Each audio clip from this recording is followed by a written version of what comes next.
Is everybody in? Is everybody in? The show is about to begin.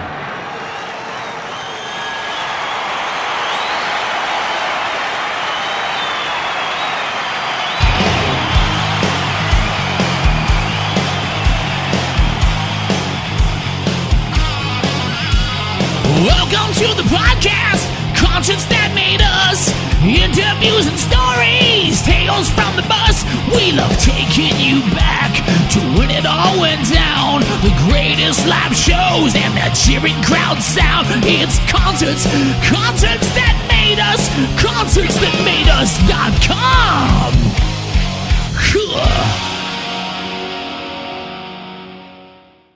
Big Dad Ritch, you're very welcome to Concerts That Made Us. Oh, happy to be here. I have to say, it's an absolute honor now. In my opinion, you guys are the greatest band out there at the moment. I'm really in love with your music. I absolutely have to agree with you.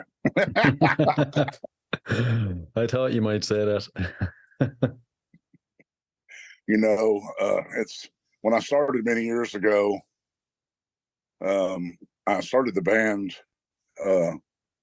Really, I became single, and I heard that if you had a band, girls would chase after you. So that worked out great. But my main reasoning was that I could tell there was an appetite for certain kinds of music, and we lost some heroes, and we lost some great bands, and that kind of music just wasn't out there for anybody anymore. And I just formed a little band just to see what would happen, and then as we got to go on, I could tell that there was a hunger for it. And then as, offers started coming in, labels started chasing after us and stuff like that. That's when I realized it wasn't just that people had an appetite for it or a hunger for it. They were actually starving for this kind of music. So I'm here to feed the masses, man. I got barbecue pits all over the place. Let me see.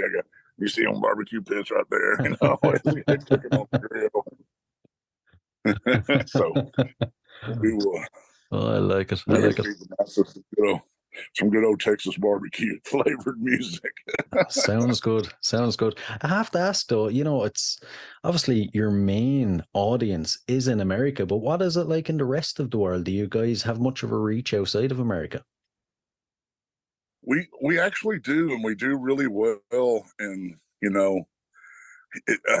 we get reports from the record label on streaming and stuff like that, and it seems like in Finland, Sweden, New Zealand, France, Germany, we seem to do really well. We give out these family member patches, and we do have a patched member there in Ireland. His name is Patrick, and he came all the way over to the States here to get patched in as a family member, one of the high and mighty. So I guess we do have a little bit of reach over there where you're coming from. It's my understanding you're coming from Ireland. Is that correct? Ireland, right down the south on the tip. And that's something I was wanting to ask you. Exactly. That's something I was wanting to ask you, actually. You patch in your fans. Where did that come from? Yeah, a long time ago, the band, when we started playing, we got these cuts, which you see like a lot of bikers wear these kind of cuts, and we got them, and it really separated us from other bands. So like we'd be at festivals like Rocklahoma or something like that. I remember actually at Rocklahoma, Chip from Enough came up and said, "This is the best looking band I have ever seen." He goes, "Look around here." He goes, "I can't tell if these guys are in a band or if they work as a rigger or a stagehand." He goes, "I can't tell them apart, So he was like, you guys look like a band." He goes, "Dang, I just want to hang out with y'all," So that was super cool. Chip to say. He's a great guy. Wonderful person, actually, and a great musician. But as we did it, we didn't sell the patches to the public. We only gave them out. And then we had a fan come to us, a young fan, and he was like, "Man, I I want to wear those patches, and I want to let the world know that you're my band and that you're the guy that I'm following, and this is the music I listen to, and I want them to know that y'all are my band. And he goes, I can't do that because I don't have those patches. So then we started selling the back patches to the public, but we have special patches that say family member on them, and that's what we give out every year. And it's turned into a great thing. We have a family reunion every year in the month of April, usually around 420, somewhere in there. And we all get together. We provide food for everybody. We cook up some victuals, and we drink, we smoke, we have a merry old time. You know what I mean? Drink, smoke, be merry, and eat barbecue. So, Sounds like a hell of a that's time. what we do, have fun. So I know that right now there's only a little over 100 members, because the number that we induct every year is not a set number, but I let the family members are allowed to pick a few, and then we put those up for a vote to the public. And then I also pick a few every year, because some people are not as social as others, but they may still contribute as much to the cause that is Texas Hippie Coalition. They just may not be as social as the others. So those, we always be sure to honor them as well. I gotcha. Jeez. I hope that answered your question. It certainly did. It's a great initiative you have. And, you guys released The Name Lives On back in April. How has the reaction been, especially when you're playing it live? I imagine it goes down very well. Man, our crowds have grown, 100 to 250 in certain markets. And we were already doing 400 to 500 people a night. And to some people out there, that may sound like a small number. We're not an arena band. We're definitely arena ready. It's been, for us to move up to that next step has been tough for us. As you can imagine, a lot of big, gigantic bands, they probably don't want to have a band that our live show is like a hockey game. They don't want to go on after us. I even had Van Zant, Johnny Van Zant's brother, come up to me after Leonard Skinner's show one night and say, "That's the loudest pop I have ever heard from an opening act for a Leonard Skinner show." He goes, "It will be tough for us to peak where you guys peaked 6 or 7 times tonight." He goes, "But we'll get it there. It's just that's one of the best I've seen." And knowing that, and knowing some of the greatest bands that have opened up for Leonard Skinner, it was a great thing to hear, Yeah. And opening for Black Label Society. I never got to talk to the boss man. I always wanted to, but oh man, people kept asking me, "Did you get a picture with him?" And I said, "No, but he took a picture with my mic stand." I got that double barrel shotgun mic stand, and when I was leaving, his tour manager, sound man, his every hat that you could wear guy, Moby, they call him Moby because he's a dick, and man, is he ever. But and I understand it, because my name's Richard, and Richard it's long for Dick, so I understood exactly. I'm the same way. So, but at the last night we were there, he was like, "Man, I'm so glad you're leaving, man. Thank God you are leaving." I was like, "Oh man, this is the nicest thing you've ever said to me." And he said, "Man, you make my boss work too hard, man. You make my boss work too hard." And I was like, "All right, man, that's cool. That's cool." It's a good compliment. Yeah, I took it as such. Yeah. And you guys, it seems like every day I'm seeing a post saying that you're playing somewhere else. You're constantly touring. And as well with the podcast, I feel like I have about 25 previous guests who have supported you guys. Seems to be like a rite of passage for a band nowadays to go on the road with you guys. What's it really like being in the band of Outlaws? Is it constantly all go? It is. Even though it's downtime right now, we don't leave back out on tour until November 13th. We're all working on our social media stuff, trying to grow our social media, working with the release of the Hard Habit video, which came out a couple of weeks ago, helping to push it to have a second single and to have a third and a fourth lined up in the coming year off of one album is amazing. So we're looking forward to just keep pushing. But, you know, I read the book The Dirt by about Motley Crue. I don't know if you read that, but it's a great read. And if to any of your listeners out there that are looking to be musicians and try to work in the world of music, and it actually is called the music business.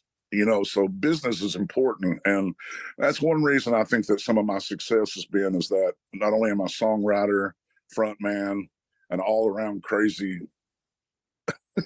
SOB, I guess.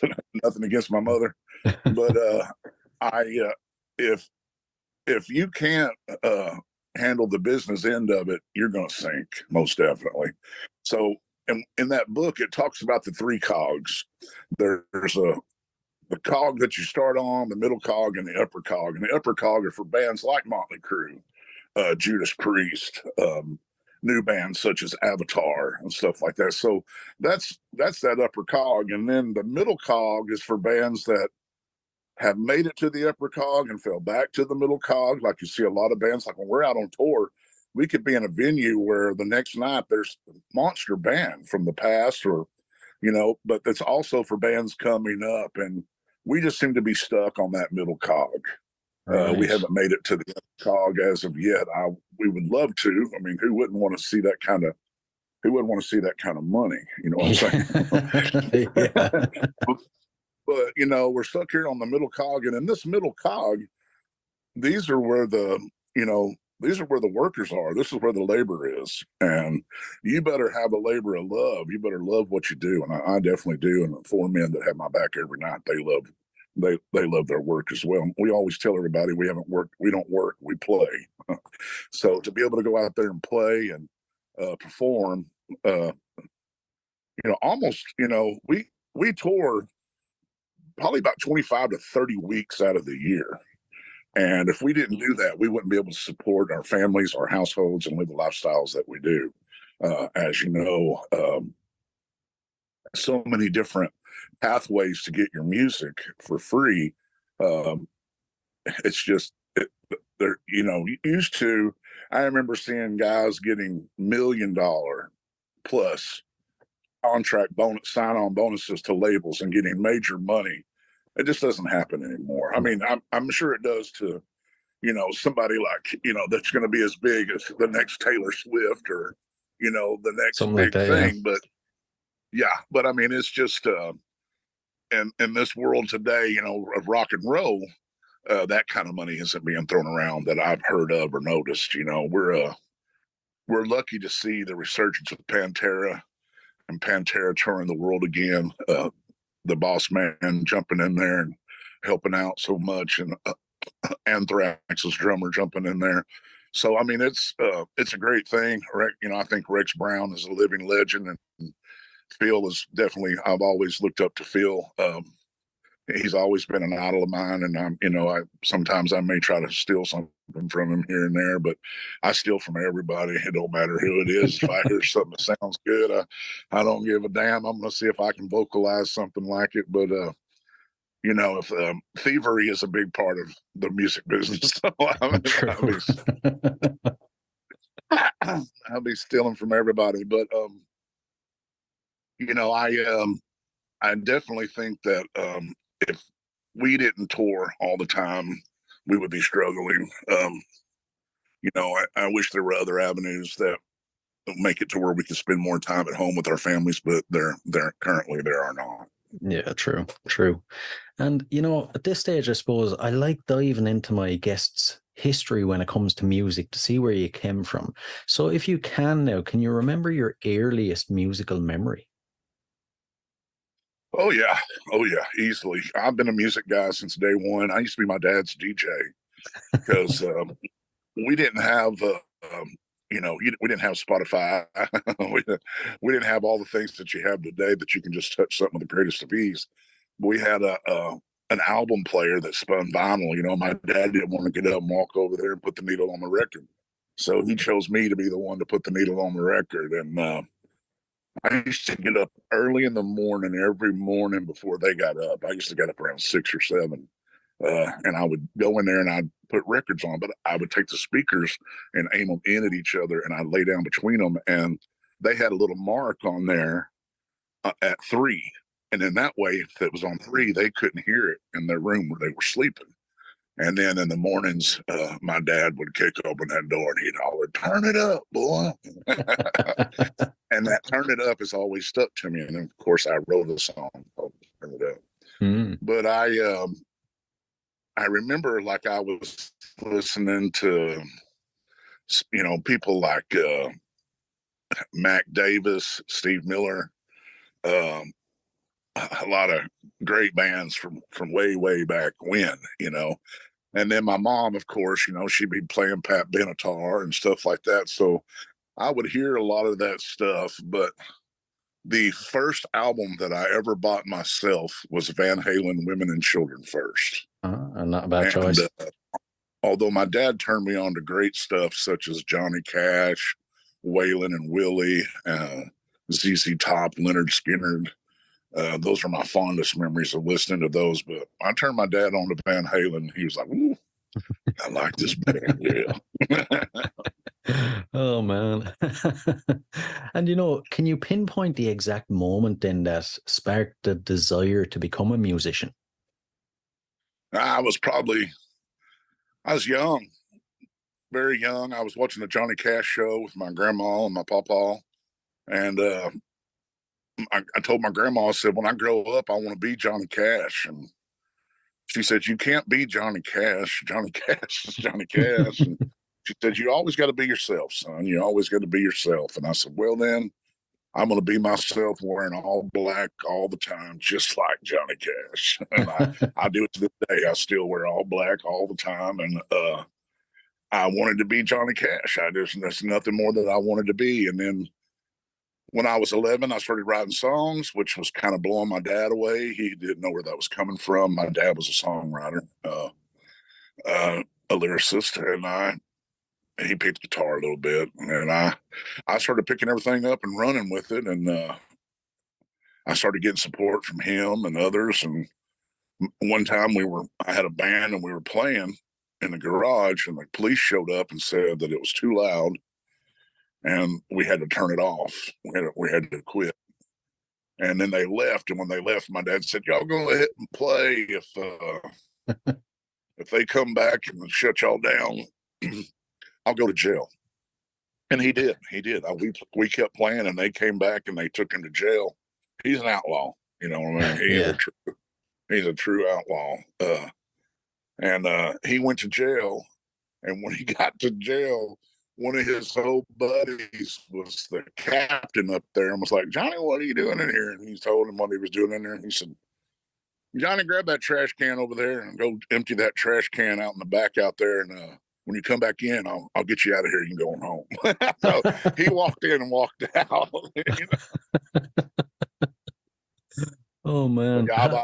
I've always wanted to be, you know, in the music world, and music is my life. It has been since day one. I mean, I've heard my dad and my mom both tell the stories of me laying in front of the record player with those speakers on each side of my ear. I've heard those stories all my whole life. Yeah. I have to say, it sounds like you have the coolest dad ever. You know, I wish my dad was that cool.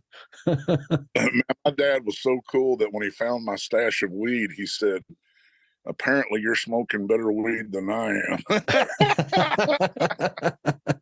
He's like, I took a little bud from you and I smoked it with your stepmama, and I just want to say thank you. I actually used to tell everybody that if I was half as cool as my dad, I'd be the second coolest dude on the planet. You know what I mean? That's how cool he was. And he was a little guy too. Kind of looked like Sam Elliott meets little Joe Cartwright. You know, you know. One time we were both dating women the same age, that were the same age. Oh, Oh God. You have to like make a movie about him or something.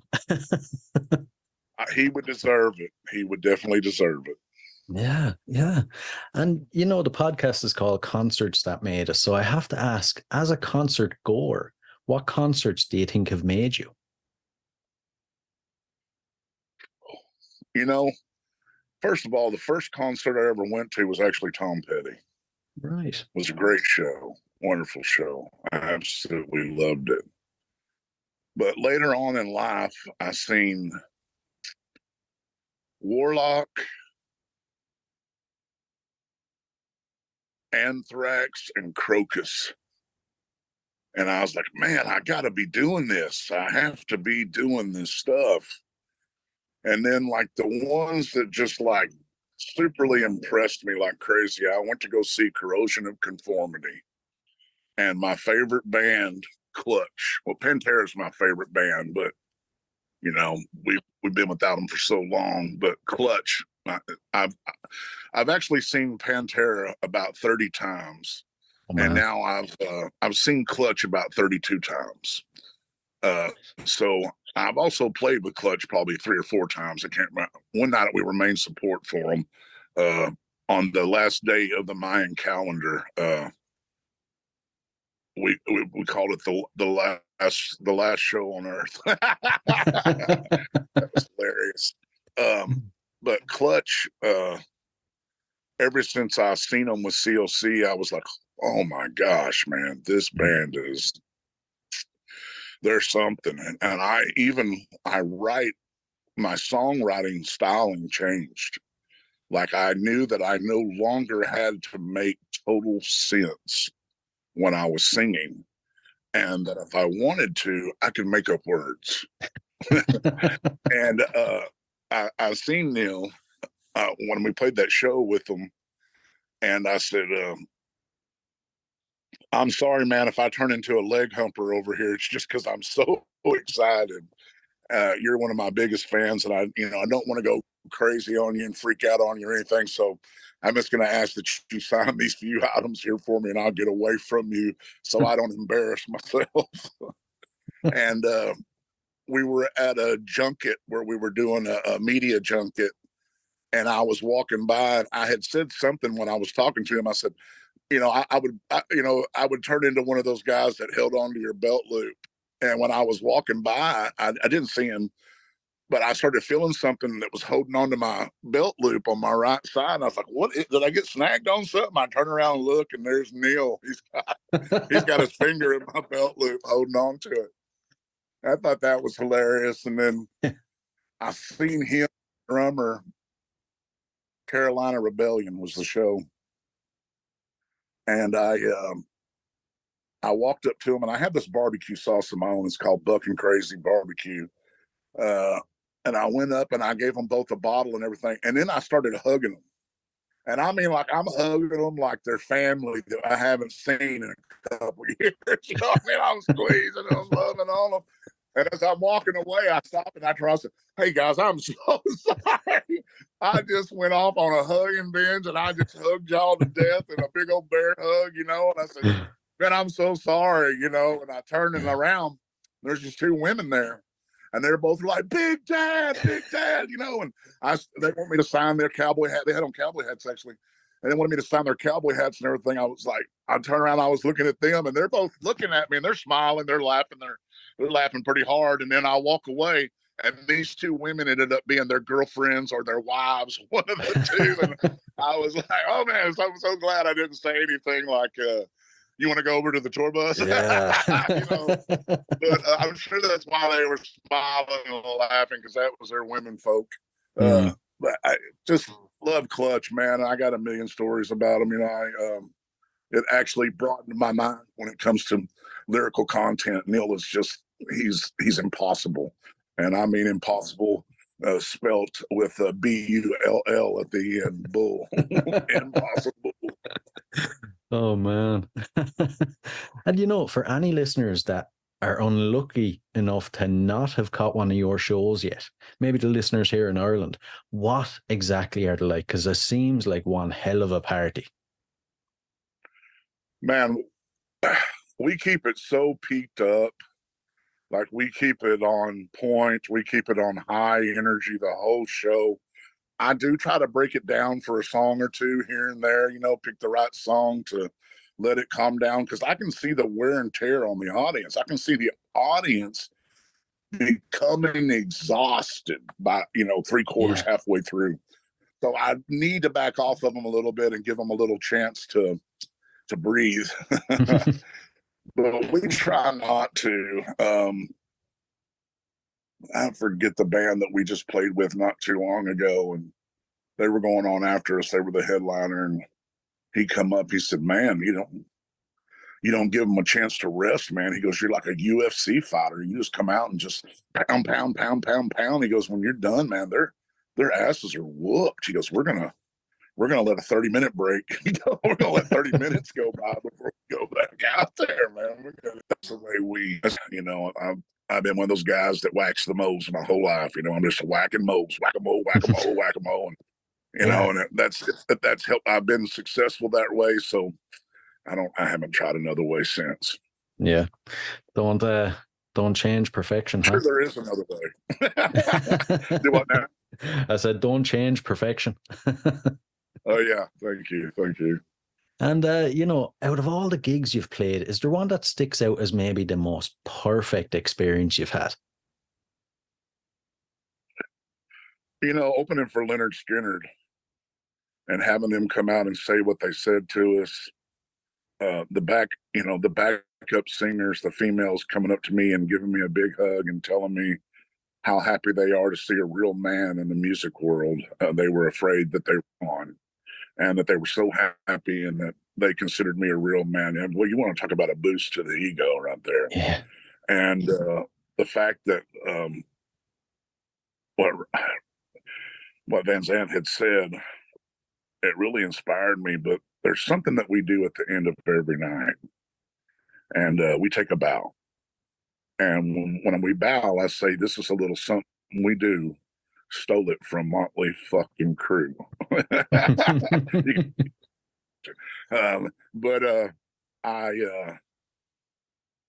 the first night that we ever done that was in Reno, Nevada. And something about the Leonard Skinner tour is that we got kicked off. After our first show, I said, "I wrote this song because I killed a bitch." And it's a song about having killed a woman and the person that she was with, and put them in the bottom of a river. And so when we got off, they told me that I couldn't be talking like that. It was disrespectful, and that I was going to be off the tour. They were going to discuss. I could go on to the next town, which was Reno, but I may not do the show. So, oh man, I was so depressed about it. I was so upset about it. I called my mom. Listen to me when I tell you this. Every man, no matter how young or how old, when he's put in a predicament that is stressful on the brain, he's gonna call his mama.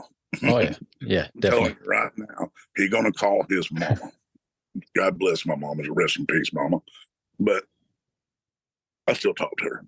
I don't know if she's listening. She didn't always listen. But I called my mama and I told her, and she said, "A long time ago, son, before you were born, I drove to Cleveland, and I mainly went to see Leonard Skinner, who was opening for The Who. And when I got there, they came out and said that Leonard Skinner would not be on the bill due to the fact that the Van Zandt that was the singer then, he had done something that they viewed as disrespectful, and that he was kicked off the tour and he would no longer be on that tour. Leonard Skinner would no longer be on the tour." She said, so Leonard Skinner was young at that time. They had maybe one album, I think she said. And she said, "Look at what they became.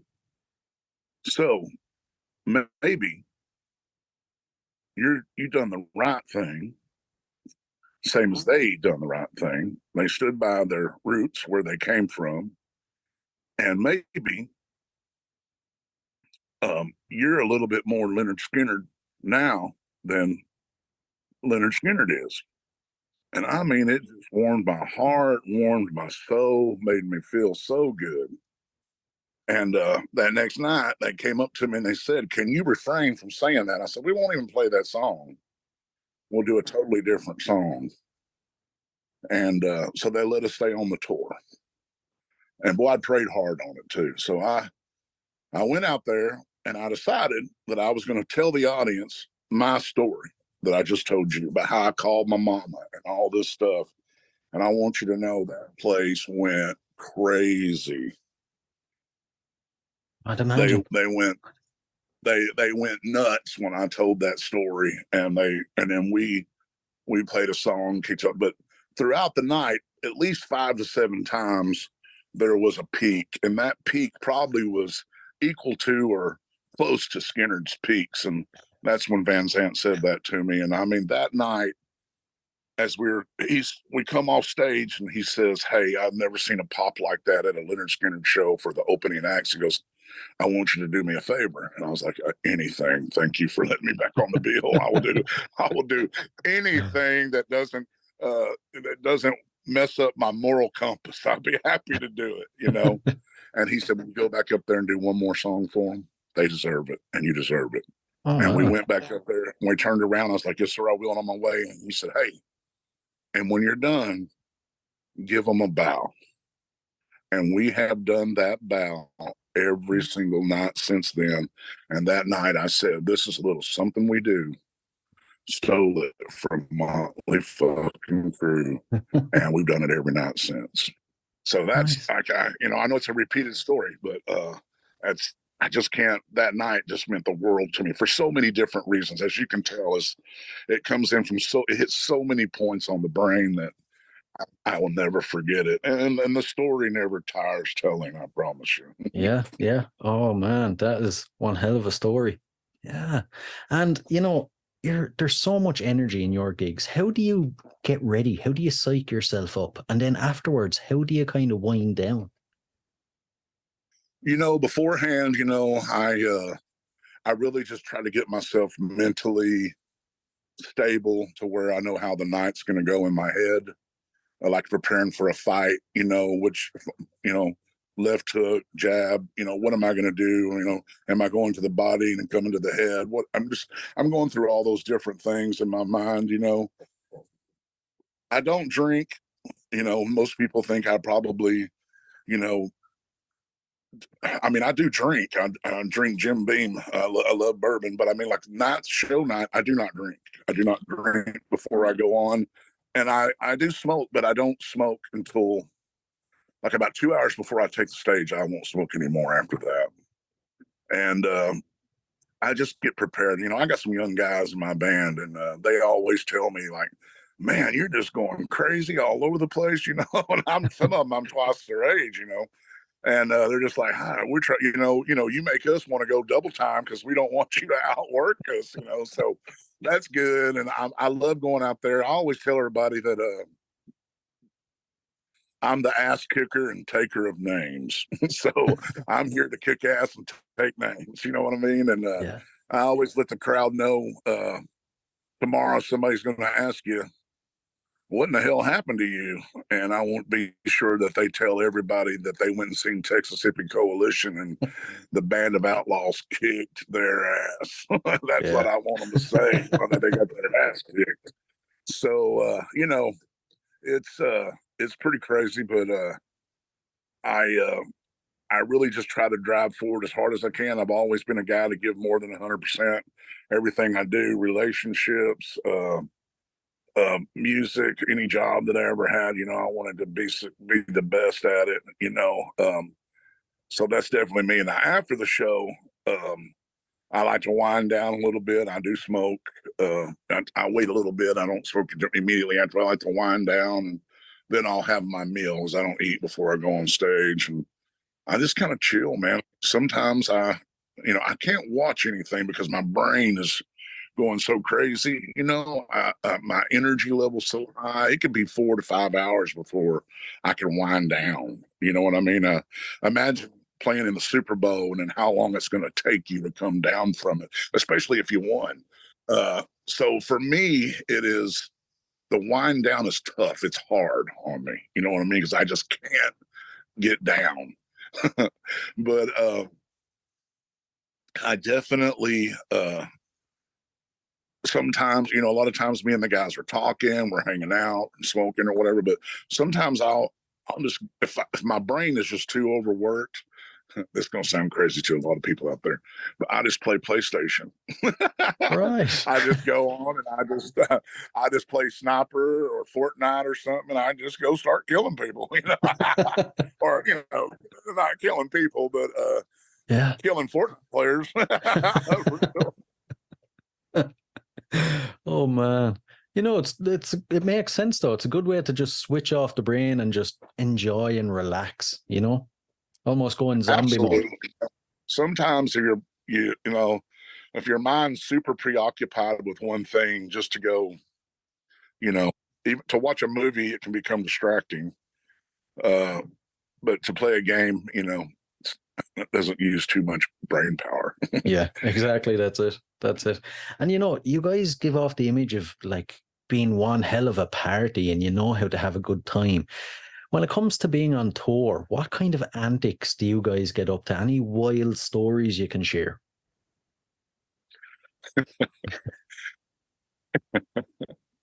We're always having fun. That's one thing about this group of guys. My guitar player, Cord Poole, he's a character, man. He's a cut up, and he is always doing crazy stuff. Like you'll never know. Like he has a little hat that he wears that has like a little spinning thing on top of it. It's all different colors, and he'll wear it. And then he went and bought a sword one day, and he came in. He was like, "Do you think it's crazy that I bought a sword?" So I just smiled. I didn't say anything, And then I went in and I bought a sword, big old gigantic barbarian type sword. And I put it around my back and I had it standing up like this. And I walked in, everybody was sitting there. And I said, I was just walking around the neighborhood here. And I was wondering if anyone fancied a sword fight. And everybody started dying laughing. They couldn't believe I went and bought a sword like that. So we're always doing crazy stuff. But, we mess with other bands a lot. The bands on tour with us that like us, we'll do stuff to them. I send a girl up to them, tell them that she was with one of their band members back in, let's just say one of the band members back in Lubbock, Texas, and she's pregnant and she needs to talk to them. Boy, it'll scare the crap out of them. Well, usually we'll go check their calendar and see a town that they might have been in, stuff like that. But we don't get real crazy because when everybody drinks a little bit.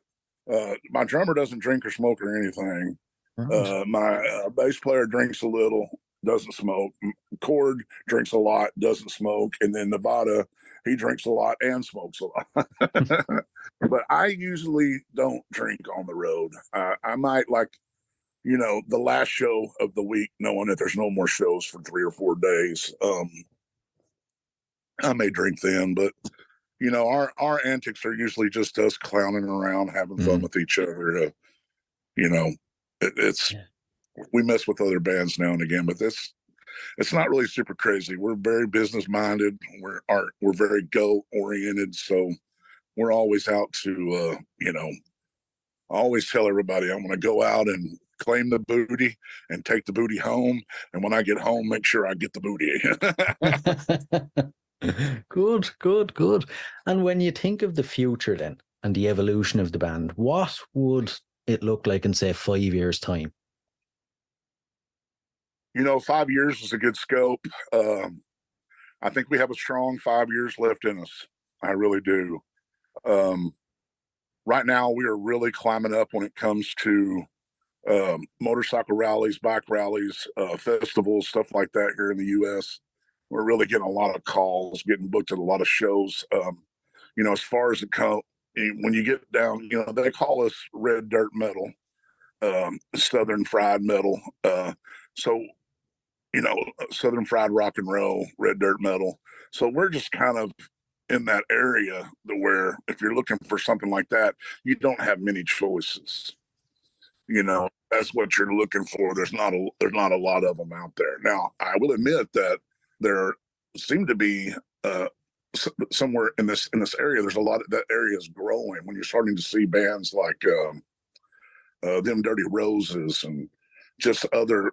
That may be a little bit more leaning to the country side of it, but just those kind of good bands, that are meant to be like that party band at the rally, the festival or something. You want to keep them interested. So yeah, I think that what you'll see is that we will grow to be one of those bands that will start to dominate that market, because I already see that we are. I mean, when I look into next year and what we did this year, we played a lot of the major rallies. We were in Daytona, we were in Arizona, we were in Sturgis for a whole week. So we're going to Carolina rally this year. So, and we're already set up for another rally in Indiana and one in Montana and one in Minnesota. So, a lot of these rallies that aren't as big as some of the other ones, they're definitely jumping on us. We're probably, not only are we the band they want, but we also fall in their price range.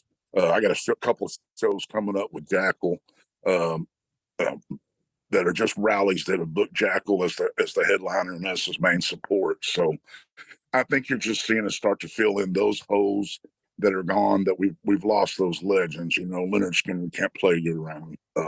ZZ Top's not going to play year round. So they'll just hit those certain spots and take the big money and we'll hit every spot and take what we can get. That's right. Which is really good right now. I don't want to play it down. We all make good money, or we wouldn't be doing it, of course, True. And I have to ask, how long, or is it even on the cards that we might get you over to Europe at some stage? We would love to get over there. We haven't been there in quite some time. We played Boss Pop way back in the day. We played some in Belgium, Amsterdam. We would love to get back over there. I would love to get into Ireland and Scotland. My good friend and Danny from Nazareth, I would love to get over there and visit with everybody over there in the castle. I would love to make it happen. It just always depends on money. That's what's, whenever, we want to make X amount of dollars a week, and the cost of getting over there and the cost of, when you get there, you don't have your tour bus that you have back home. You got to get a tour bus there. Yeah. And to take your merchandise over there would cost a fortune. So you get somebody over there to join you to sell the merchandise. And it is tricky. But I will do it within the next 5 years, no matter what. We have a lot of talks going on right now, and we're trying to figure out what's the best route for us, the best way. But we are in talks with a purchaser for Europe, and hopefully we can come over there and hit some of those places that I named earlier, like Finland, New Zealand, Sweden, France, Germany, and of course we want to hit Scotland and Ireland as well. Hopefully. Be epic. Maybe we could just set up camp in Amsterdam and just go out every direction. Yeah, exactly. Wouldn't be too bad. But you're right as well. It has to make sense for you to do it. It does, but I mean, the thing about it is that I want to do it so bad. If I could get to a break-even point, I would do it.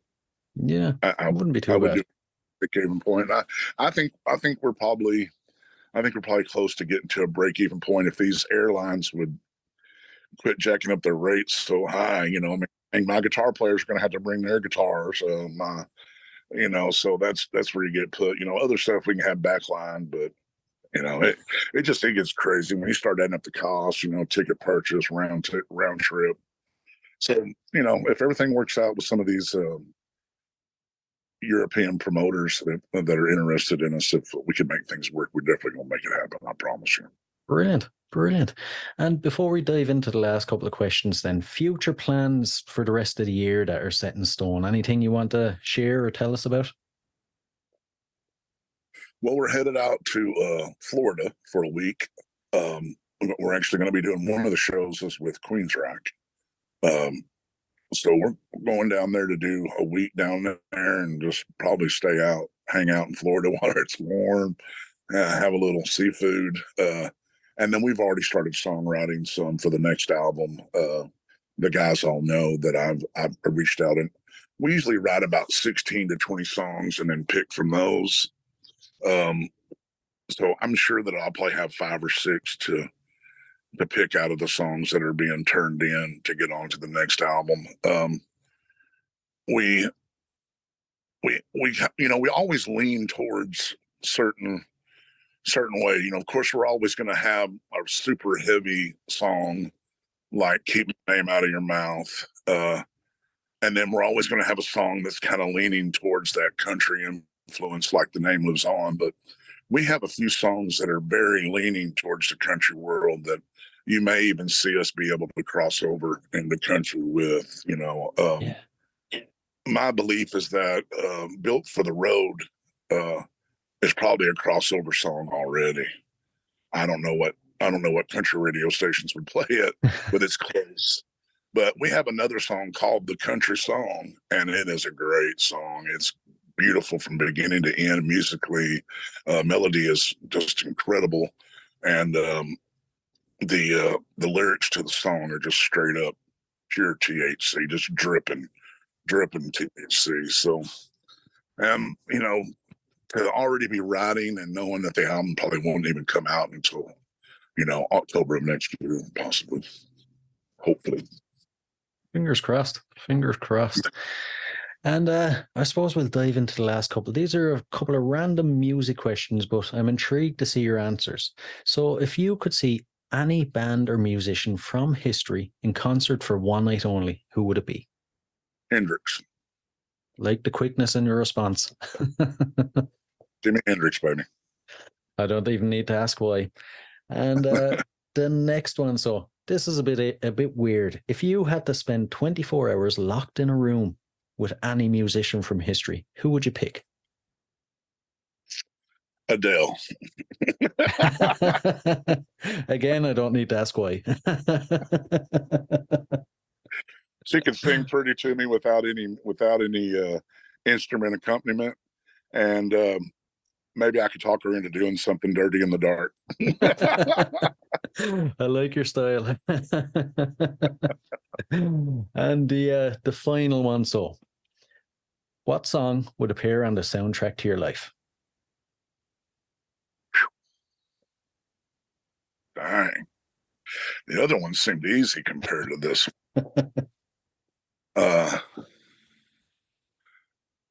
I don't know.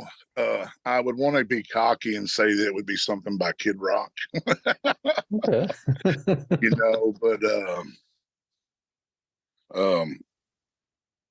it'd probably come down to maybe Waylon's Outlaw Bit. If not that, Willie and Waylon, that mamas don't let your babies grow up to be cowboys. Most definitely.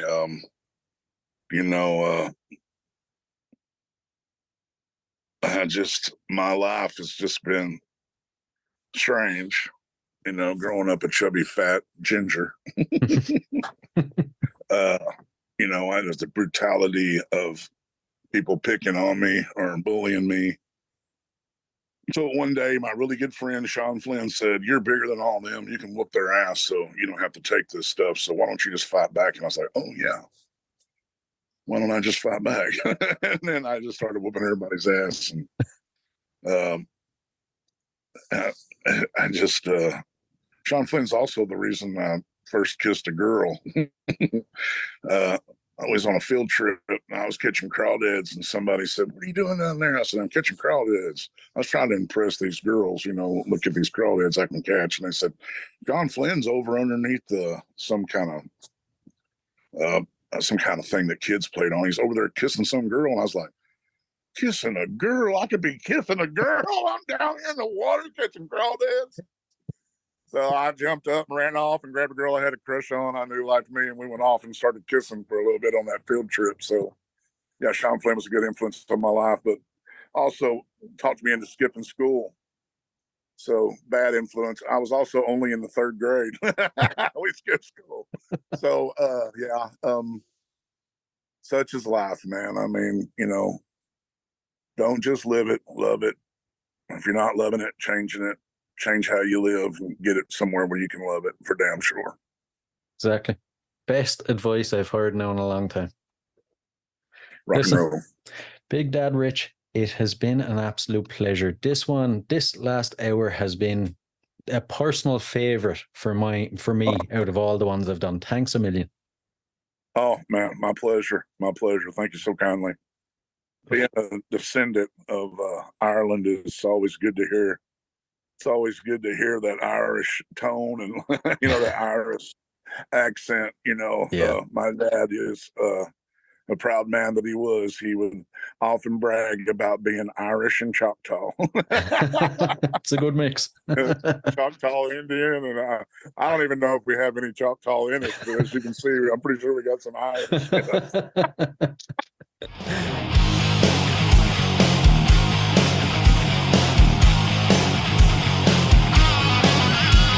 Welcome to the podcast, conscience that made us. Interviews and stories, tales from the bus. We love taking you back to when it all went down. The greatest live shows and the cheering crowd sound. It's concerts that made us, concerts that made us.com.